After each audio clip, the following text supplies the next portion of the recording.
গরিবের ঈদ। আকাশে নতুন চাঁদ উঠেছে। ঈদের আর 2 দিন বাকি। রাস্তা রঙিন আলোয় ঝকমক করছে, কিন্তু রাস্তার এক কোণে অন্ধকার।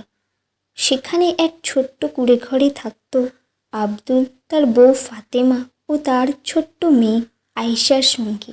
আব্দুল মিস্ত্রির কাজ করত এবং সেই কাজ করে যা পয়সা উপার্জন করত তা দিয়ে তার সংসার কোনোভাবে চলে যেত। সেখানে আয়েশার 2 বন্ধু ছিল, আয়ান ও কায়রা, ও তাদের সাথে রোজ বিকেলবেলা খেলা করত। এই বছর ঈদে তাদের কটা করে জামা হলো, তারা এই নিয়ে কথা বলছে। আমার তো 4টে জামা হলো। আয়ান, তোর কটা হলো? আমার 2টো হয়েছে। তোর কটা হলো আয়েশা? আমার আমার তো এখনো কেনা হয়নি, কিন্তু আমি কিনতে যাব। কায়রা বলল, তুই আবার কাকে জিজ্ঞাসা করছিস আয়ান? ওর তো সারা বছর 2টো জামা পরেই কেটে যায়। আয়েশা তো সারা বছর পুরনোই জামা পরে থাকে। আয়েশা লজ্জায় আর কিছু বলতে পারল না। সে ছুটে সেখান থেকে নিজের ঘরে চলে গেল। মা!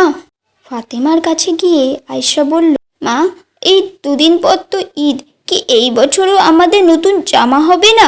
আমার কাছে তো মাত্র 2টোই জামা, আর সেটাও ছিঁড়ে গেছে। আমার বন্ধুর কাছে যে কত জামা, ওরা ঈদে নতুন নতুন জামা পরে, আর আমি কি এই বছরও ঈদে ছেঁড়া জামাই পরে থাকবো?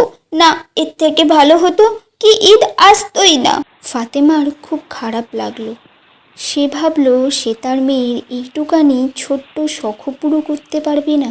সে 2 চোখে জল মুছে আয়েশাকে বলল, তুই চিন্তা করিস না, আমি এই বছর তোকে যা হোক করে নতুন জামা কিনে দেবো। কিন্তু আয়েশা আর ফাতেমার কথার বিশ্বাস করল না। তুমি প্রত্যেক বছর এই বলো, আর আমায় নতুন জামা কিনে দাও না। তুমি প্রত্যেক বছর মিথ্যে কথা বলো মা। এই বলে আয়েশা সেখান থেকে ছুটে চলে গেল। ফাতেমার কথাটা খুবই খারাপ লাগলো। সে মনে মনে স্থির করে নিল সে এবছর ঈদে তার মেয়েকে যা হোক করে একটা নতুন জামা কিনেই দেবে। অনেক রাত করে আব্দুল কাজ থেকে ঘরে ফিরল। ফাতেমা খাবারটা দেওয়ার পর সেখানেই অপেক্ষা করতে লাগলেন। খাবারটা খেয়ে নেওয়ার পর আব্দুল বলল, কিছু বলবে? ফাতেমা বলল, এই শোনো, মেয়ের বায়না আছে, এইবার ঈদে ওকে একটা নতুন জামা কিনে দিতে হবে। বুঝতে পারছি, কিন্তু তুমি তো জানো আমার কাজ দিয়ে যা পয়সা জোটে তা দিয়ে আমাদের ঘর খুব কষ্ট করে চলে। এই অবস্থায় মেয়েকে কিভাবে নতুন জামা কিনে দিই? এই বলতে না বলতেই তার 2টো চোখে জল এসে গেল। সে 2টো চোখের জল মুছতে মুছতে বলল, আমিও বুঝি মেয়ের যে কত শখ, তোমার শখ কিছুই পুরো করতে পারি না আমি। ফাতেমা আব্দুলের অবস্থা বুঝতেন। তিনি বললেন, তুমি চিন্তা করো না, যা হবে দেখা যাবে। অনেক রাত হলো। আয়েশা অনেকক্ষণ আগেই খেয়ে ঘুমিয়ে পড়েছে। আব্দুলও ঘুমাচ্ছেন, কিন্তু ফাতেমার চোখে ঘুম নেই। সে যে বলেছে তার মেয়েকে এই বছর তাকে সেই নতুন জামা কিনেই দেবে।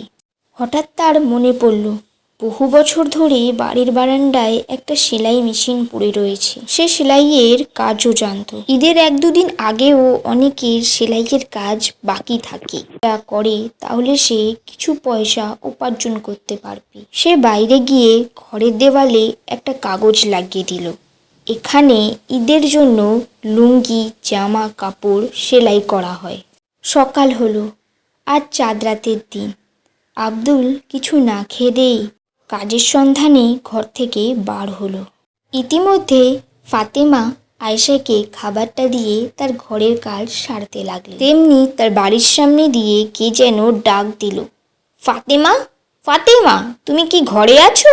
ফাতেমা দরজার সামনে গিয়ে দেখেন তাদের বাড়ির পাশের হামিদা এসেছে। জানো তো, আমার ঈদের এখনো জামাটা সেলাই করতে দেয়া হয়নি। কেউ নিচ্ছে না, ঈদের তো আর 1 দিন বাকি। তোমার বাড়ির সামনে দেখলাম লেখা আছে এখানে লুঙ্গি জামা কাপড় সেলাই করা হয়, তাই ভাবলাম তুমি যদি একটু সেলাই করে দিতে পারতে। ফাতেমা কিছু বলতেই যাবে, তোমায় একটু বেশি পয়সা দেব, তুমি কিন্তু আমার এই জামাটা একটু সেলাই করে দাও। ফাতেমা আর না বলতে পারলেন না। তিনি সঙ্গে সঙ্গে জামাটা নিয়ে সেলাই করতে বসলেন। সেলাই করতে না করতেই আরও 1-2 জন তাকে লুঙ্গি জামা দিয়ে গেল। সে একবারও না থেমে সেলাইয়ের কাজ করতে থাকলো। দেখতে দেখতে রাত হয়ে গেল। ফাতেমার সেলাইয়ের কাজ শেষ, সবাই তার জামা নিয়ে চলে গেছে। এইদিকে ফাতেমা দেখলো তার কাছে বেশ পয়সা জমেছে। এইবার সে তার মেয়ের জন্য নতুন জামা ও ঈদের কেনাকাটিও করতে পারবে। রাত 10টা বাজে। সে আর বেশি দেরি না করে বাজারে গিয়ে তার মেয়ের জন্য একটা নতুন জামা কিনে আনলো। হতাশ মুখে আব্দুল ঘরে ফিরল।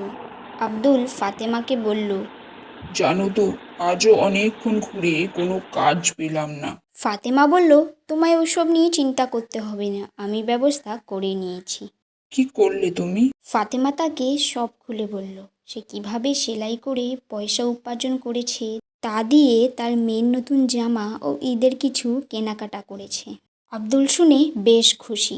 আব্দুল বলল, বাহ, তুমি ঠিক একটা উপায় বার করলে নিজের মেয়ের শখ পূরণের জন্য। সকাল হলো। আয়েশা তার নতুন জামা দেখে খুব খুশি হলো। সে তার নতুন জামা পরে তার বন্ধুদের সাথে খেলতে গেল। আব্দুল নামাজ পড়ল। এবছরের ঈদ তাদের বেশ আনন্দে কাটল। তারপর থেকে ফাতেমা সেলাইয়ের কাজ করতেন ও আব্দুল তার কাজে যেত। এভাবে দুজনে মিলে কাজ করতে করতেই তাদের অভাবের দিন ঘুচে গেল। আর প্রত্যেক বছর ঈদ তাদের বেশ আনন্দে কাটল।